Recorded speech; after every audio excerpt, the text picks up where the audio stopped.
प्रथम आचार्य गुरुवर श्री शांति सागर जी महाराज की जय।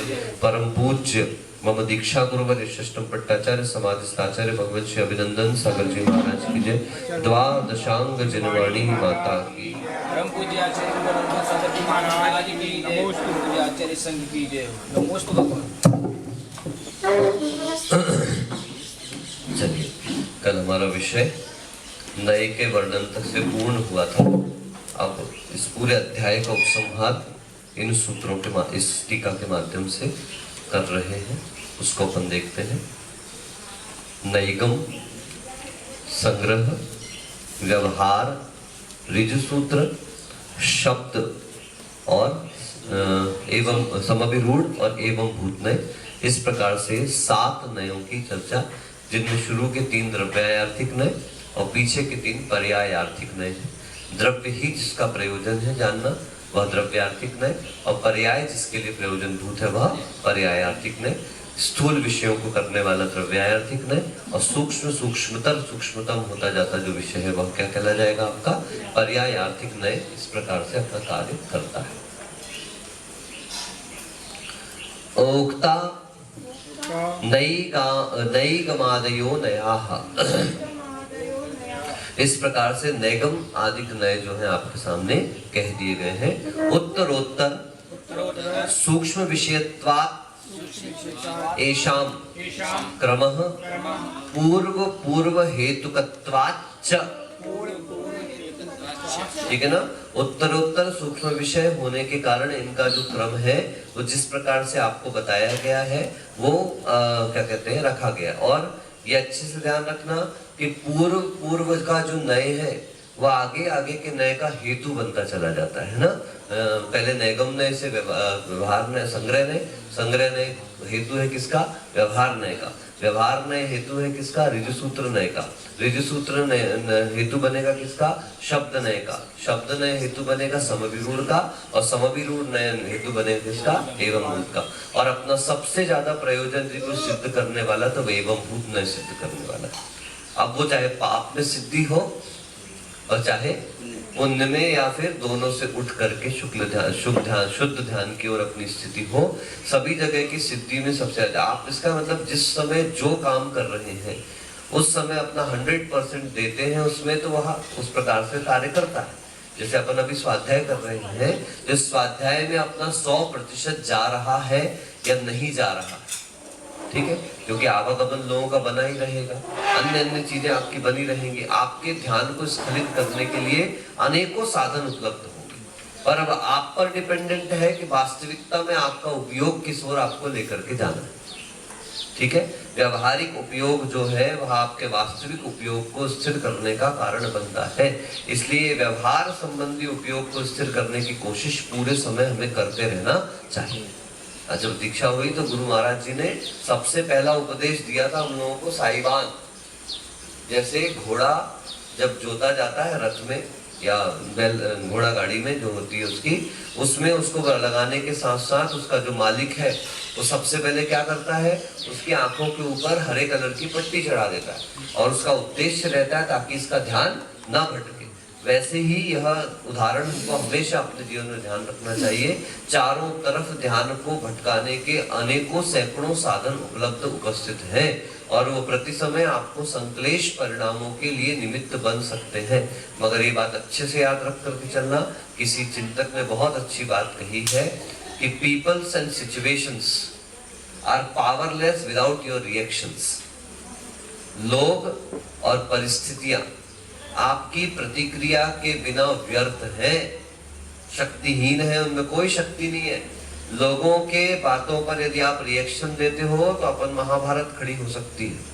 परिस्थितियां कुछ समय के लिए आती है, उन कुछ समय की परिस्थितियों को यदि अपन लोग समता के साथ सहन नहीं करते हैं तो महाभारत जैसे विवाद सामने खड़े हो जाते हैं। फिर वो चाहे द्रौपदी की तरफ से हो और चाहे वो दुर्योधन की तरफ से। दुनिया दुर्योधन की कलुषता को तो देख रही है, लेकिन लोग ये भूल जाते हैं कि द्रौपदी अगर इतना सा नहीं कहती, भले ही वो सती थी, है, भले ही वो सती थी द्रौपदी, लेकिन सती होने के बावजूद भी उसके अंदर शब्द का संयम नहीं था, और शब्द का संयम नहीं होने के कारण हास्य के साथ कहे गए वो शब्द कि अंधे का बेटा अंधा ही होता है, और उस एक शब्द ने इनके कितना ज्यादा विप्लव ला करके खड़ा कर दिया। इसलिए आपका चारित्र अच्छा है, इसलिए आपके शब्द अच्छे ही हो, ऐसा कोई जरूरी नहीं है। आप अच्छे व्यक्ति हैं इसलिए आपके शब्द अच्छे, इसलिए अपने शब्दों को भी अच्छा बनाएं, क्योंकि शब्द अच्छे नहीं होंगे तो क्या पता वह किस प्रकार से आपके घर परिवार संघ समाज को किस प्रकार से विरोध विप्लव में ला करके खड़ा कर सकते हैं। इसलिए 100 बोलने से पहले हजारों बार विचार करके आपको बोलना चाहिए। वो भी बात जब किसी की निंदा की हो, जब किसी की बुराई की हो, जब किसी की कमी हो, तो मैं तो कहता हूँ करोड़ों बार विचार कर करके ही अपन को वो बात कहना चाहिए। हमको पीने का हुनर लेकर के आना है। किसका हुनर लेके आना है? वो पीने का नहीं कहा जा रहा है यहाँ पर, दूसरे की कमी को पीने का हुनर हम सबको अपने अंदर लेकर के आना है। अगर लेकर के नहीं आते हैं तो सारे शास्त्र पढ़ना व्यर्थ है, क्योंकि आप जानते हैं सभी संसारी प्राणी हैं अपने आसपास, यहाँ कोई भगवान नहीं है। No one is perfect and complete here. और यदि आप हर व्यक्ति को अपने जैसा कंप्लीट और परफेक्ट बनाने का, अपने जैसा क्यों? क्योंकि हर व्यक्ति अपने आप को परफेक्ट मानता है ना।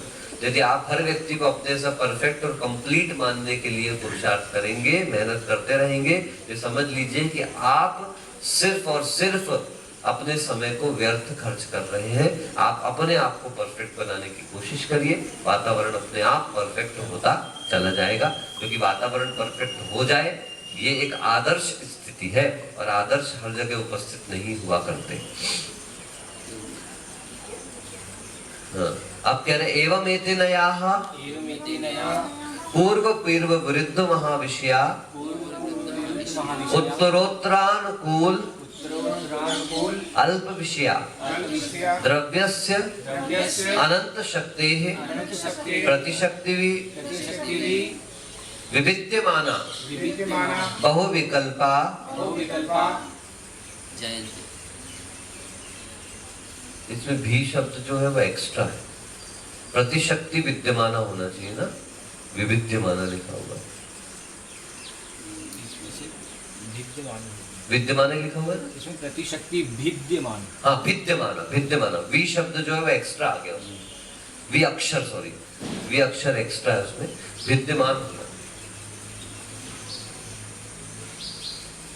बहुविकल्पा जायन्ते, बहुविकल्पा जायन्ते।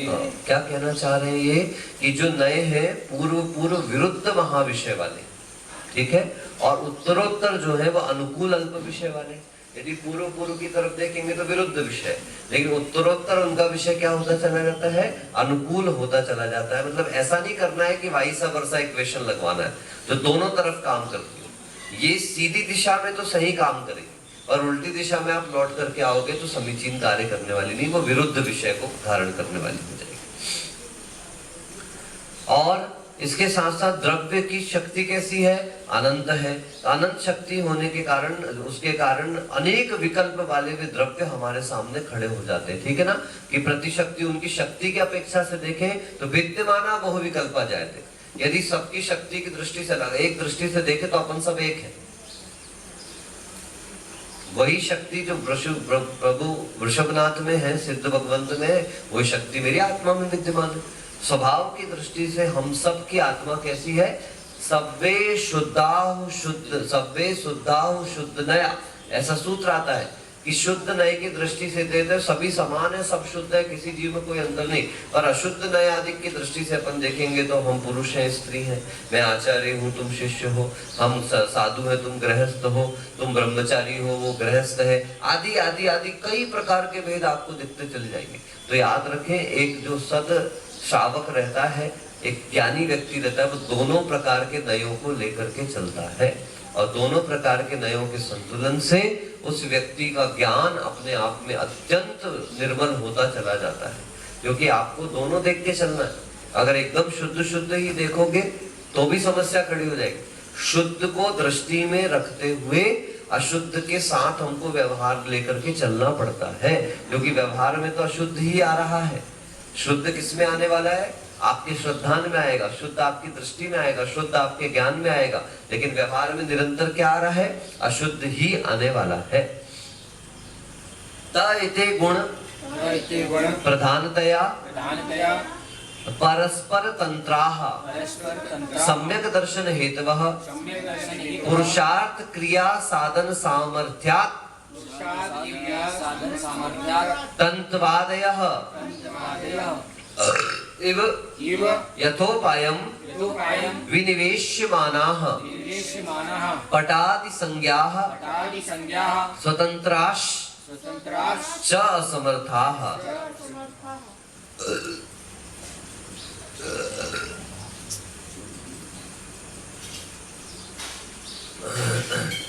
अब कह रहे हैं जैसे यहां पर जो अपन प्रयोग कर रहे थे गुण प्रधानतया परस्पर तंत्र, ये मुख्य गौण रूप से एक दूसरे की अपेक्षा करके सम्यक दर्शन के हेतु बन रहे, जो भी मैंने आपको बताया ना, निश्चय व्यवहार मुख्य गौण की विवक्षा करके ही आचार्य श्री कहते थे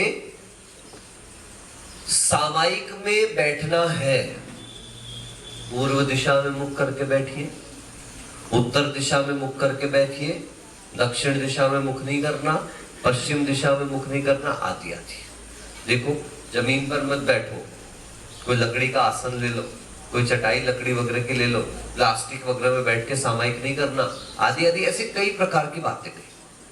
और जैसे ध्यान में बैठ गए, तरण चौकी शिल शैल शिखर नहीं, आत्म समाधि के आसन, संस्तर पूजा संग सम्मिलन नहीं समाधि के। पहले मूलाचार में कह रहे क्या, मेरा दुश्मन भी हो तो भी वो एकल विहारी ना हो। क्या कह रहे हैं, मेरा दुश्मन भी हो तो भी एकल विहारी ना हो। और अब भी एकदम से उठा करके सामायिक भावना में क्या कह दिया, ये संघ के साथ रहना, संघ सम्मेलन, ये सब समाधि के साधन नहीं है। ये कैसी बात कर रहे हो आप? हाँ भैया, मुनि साथ मेवा एक विचरे, चाहे नहीं भव दुख कदा। कि मुनिराज संघ के साथ रह करके भी संघ में नहीं रहते। गुरुदेव कहते थे एक दूसरे के साथ कमरे में रहे, मगर एक दूसरे में बोलो कम रहे। तो इसका यही तो संतुलन बना के चलना। मुख्यता किसकी है कि हमें संघ के साथ रहना है, क्योंकि पंचम काल है, संघ शक्तौ कलौ युगे। यदि इस पंचम काल में कोई शक्ति है तो वह किसमें शक्ति है बोलिए? मात्र संघ में शक्ति है। समूह के साथ शक्ति, कई विकल्प आएंगे, कई प्रकार के एडजस्टमेंट करने पड़ेंगे, लेकिन इसके बावजूद भी आगम आज्ञा का पालन होगा, क्योंकि आप समूह में रह रहे हैं। ये काल अब अकेले विहार करने का, अकेले विचरण करने का, अकेले प्रवास करने का नहीं। संघ के साथ रहते हुए 100 कमियां रहती हैं तो लोग साथ वाले अपने को सुधारने का पुरुषार्थ भी करते हैं। उनके भय से अपन अच्छा काम करने लग जाते हैं। और जब अपन एकल रहते हैं तो अच्छा चारित्र वाला व्यक्ति भी कब पतन की ओर चला जाए इसका कोई भरोसा नहीं रहता। इसलिए आचार्यों ने कहा, अब आजकल तो क्या होगा, किसी से कोई गलती हो गई, बोले कपड़े पहना दो उसको। ऐसा नहीं, कपड़े वपड़े पहनाना कोई सॉल्यूशन नहीं है साहब। उनको संघ के साथ व्यवस्थित करिए, उनको संघ के आचार्य आदि, उपाध्याय आदि, बड़े दीक्षित साधु, चिर दीक्षित साधु, या फिर उनके जैसे युवा साधु जो चारित्रवान है, उनके साथ उनको सुव्यवस्थित करने के लिए हम मेहनत पुरुषार्थ करें, ताकि वो उनके साथ रह करके अपनी कमी को जीतने की कोशिश कर सके। ये मारने का धर्म नहीं है, मोक्ष मार्ग गर्दन काटने का धर्म नहीं है कि उसने गलती करी गर्दन काटते। ईरान इराक वगैरह में होता है ना, क्या करते हैं वो, बोले उसने ऐसा कार्य किया है, उसको चौराहे पर गर्दन काट के मार दिया, गोली मार दी। ये सॉल्यूशन नहीं है। भारतीय कानून व्यवस्था बहुत जबरदस्त है। यहाँ पर आतंकवादी भी को भी फांसी दी जाती है तो मानवीय संगठन क्या कहते हैं कि हमारी कानून व्यवस्था सुधार की व्यवस्था है। किसकी व्यवस्था है? क्योंकि वह पाप के साथ मरेगा तो कई भवों तक पाप ले लेकर के जाएगा।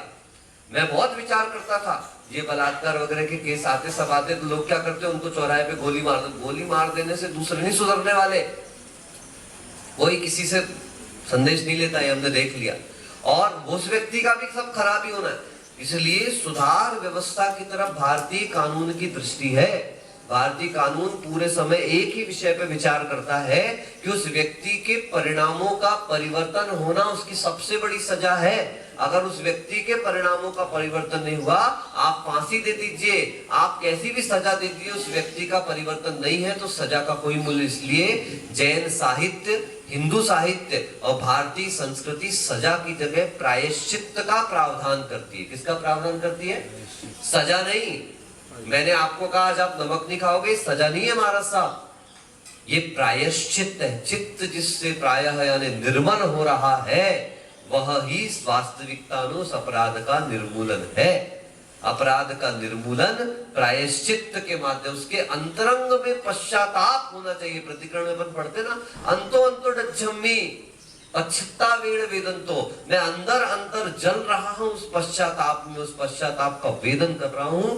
ये हो गया तो फिर किसी सजा की कोई आवश्यकता नहीं। इसलिए प्रतिक्रमण बार बार कराया जा रहा है, आपको प्रत्याख्यान करने कहा जा रहा है। सामायिक में भावनाएं की जा रही है कि क्या विमुक्ति मार्ग प्रतिपादको यो जन्म मृत्यु व्यसनातीत विमुक्ति मार्ग प्रतिकूल वर्तिना, यानी मोक्ष मार्ग प्रतिकूल प्रवर्तन, जो कुछ किया कषायों से विपत गमन सब कालुष मेरे मिट जावे सद्भाव। सद्भाव से वो विपत गमन आदि की भावना समाप्त होंगी। ऐसा नहीं है कि हम लोगों के मन नहीं भटकते होंगे, ऐसा नहीं कि हम लोगों के, ये जो कह रहा है कि हमारे मन नहीं भटकते हैं, हम स्थिर चित्त हैं, ये ध्यान रखना, वो अपने आप को ही धोखा दे रहे हैं। हाँ, लेकिन लोगों के सामने स्वीकार मत करो, क्योंकि लोग तो बैठे ही हुए हैं आपकी कमी देखने के लिए।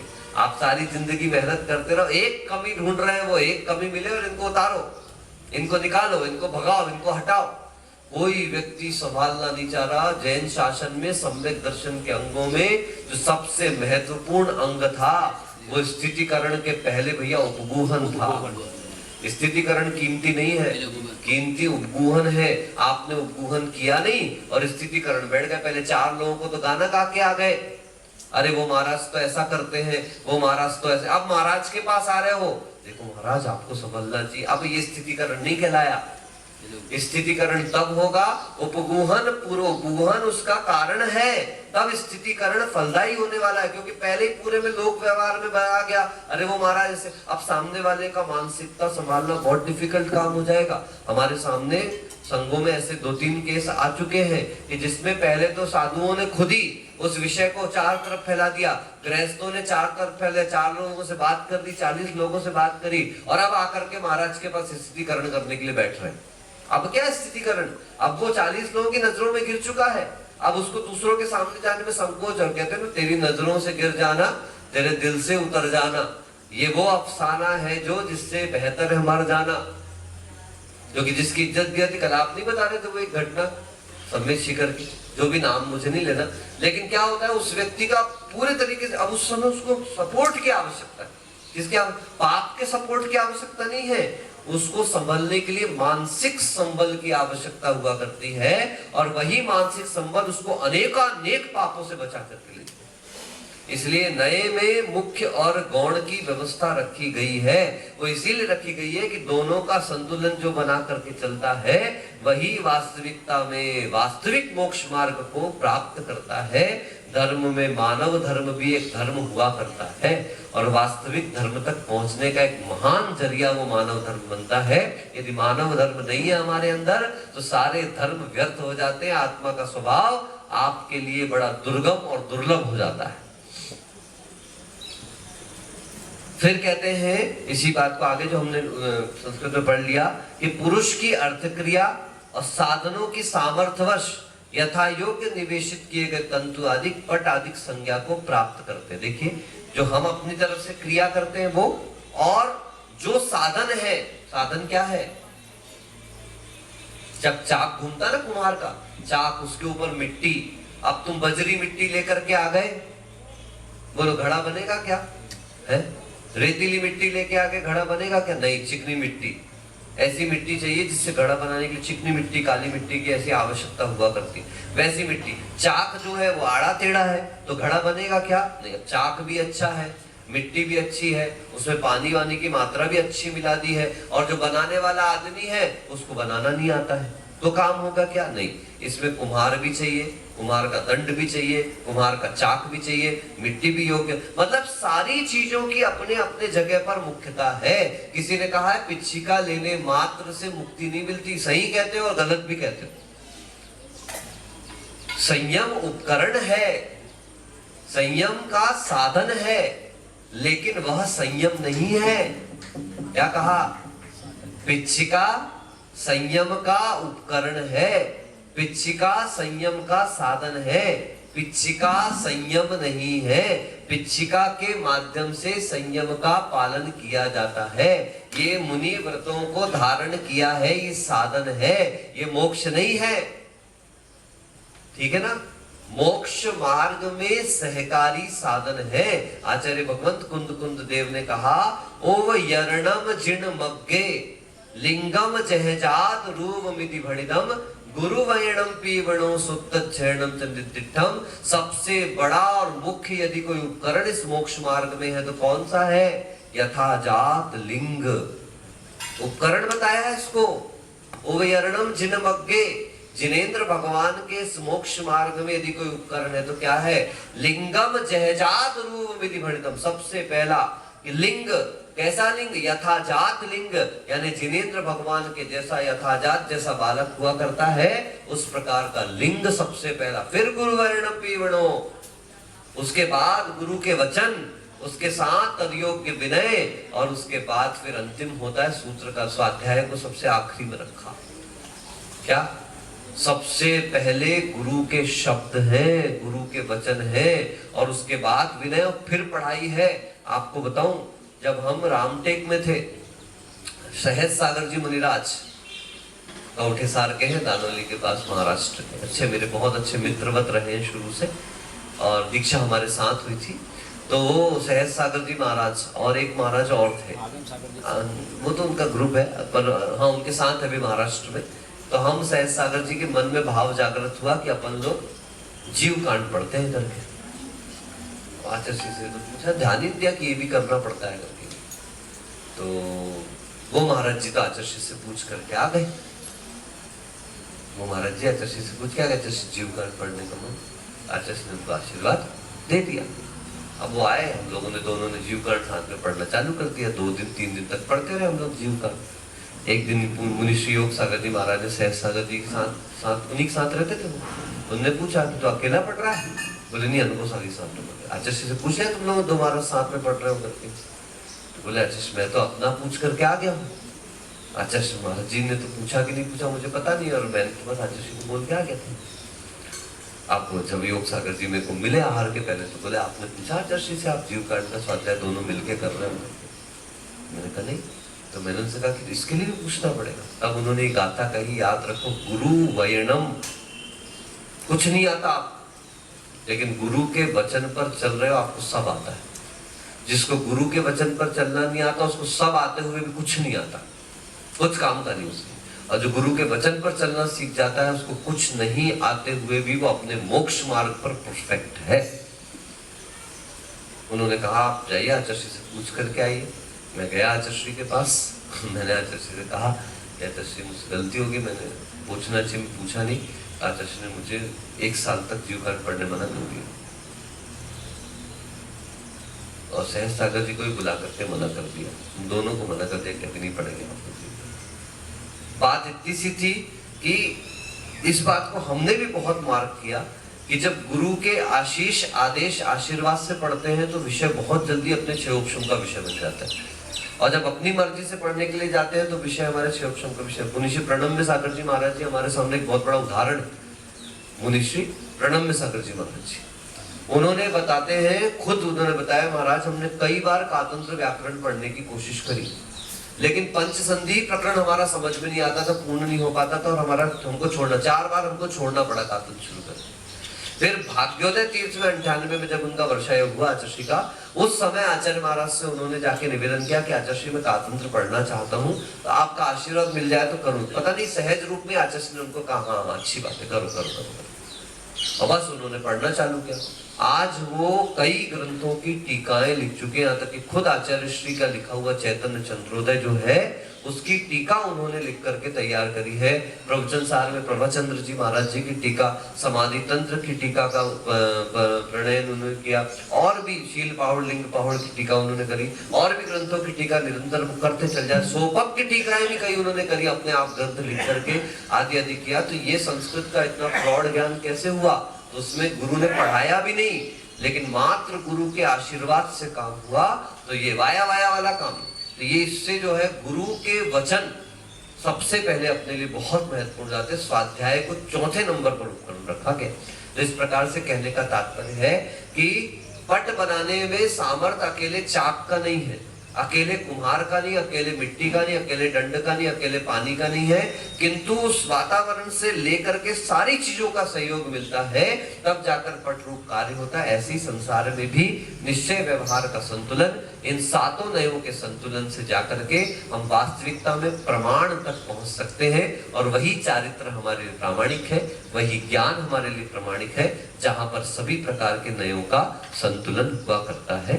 बस आज तक रखते हैं, कल बुधवार है, कल ये फिनिश करेंगे। एक पैराग्राफ अंतिम और बचा हुआ। नमोस्तुत पौराणिक स्वाध्याय निष्ठापन क्रियायां पूर्वाचारानुक्रमेण सकल कर्म क्षयार्थम भाव पूजा वंदना स्मृतम श्री श्रुत भक्ति काय उत्सर्गम करोम्यहम्। नमो अरिहंता।